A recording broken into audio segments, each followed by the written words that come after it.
I forgot to film it, but I have prepared 1 flax egg, which is about 1 tablespoon of ground flax meal and 2.5 tablespoons of water. We left it to set for 5 to 10 minutes until it is roughly the texture of an egg. We then add half a cup of margarine, half a cup of sugar, and half a cup of packed brown sugar. In this case, an overfull half cup of loose brown sugar. Now cream everything together. And I would just like to take a moment to apologize for the late upload because I have been feeling pretty terrible due to our glorious Arkansas allergy season. Love you, nature. Teaspoon of cinnamon and vanilla, half teaspoon of baking soda and salt, half of soda and a cup of flour. Penny, what the fuck are you doing? What are you doing?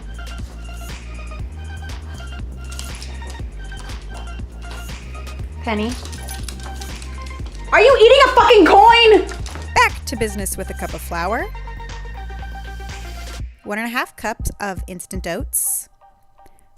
Mix that until you don't have any flour clumps.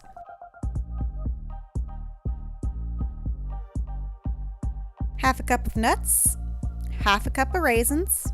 Try to evenly disperse that, mostly making sure you don't have any raisin clumps. Then cover so that it can rest for at least an hour. If you do not let it rest, the oats will have a raw texture and generally just be a really weird experience. Clean up in a feeble attempt to distract yourself from eating the cookie dough. When that fails, take the pugs for a walk. After that, in a shower, line a baking sheet with the reusable Silpat and clump out some inch-round balls. Balls. The Silpat has a handy guide telling you how big and far apart to put the balls, or you could simply ignore that and let anarchy reign. Stop eating the cookie dough.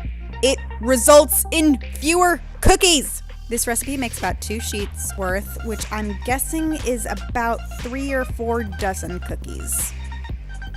Heat your oven up to 375 Fahrenheit. You're going to let them bake for about 10 to 12 minutes depending on how big you made the balls. You know they're done when they've turned a golden brown. You need to let them cool on a rack because the holes allow for greater surface area for the cool air to flow around. This allows the cookies to cool faster and ensures that they'll be chewy. You know how in swordcraft you have to cool the metal really quickly after cast so that the steel doesn't form crystals that make the metal hard and rigid? This is the same principle, only with sugar crystals. We want a soft, chewy cookie, like we want a flexible sword that doesn't shatter in battle. And why is this immediately where my mind goes? Thank you so much for watching. Please leave your questions, comments, and likely concerns down below. And don't forget to like and subscribe.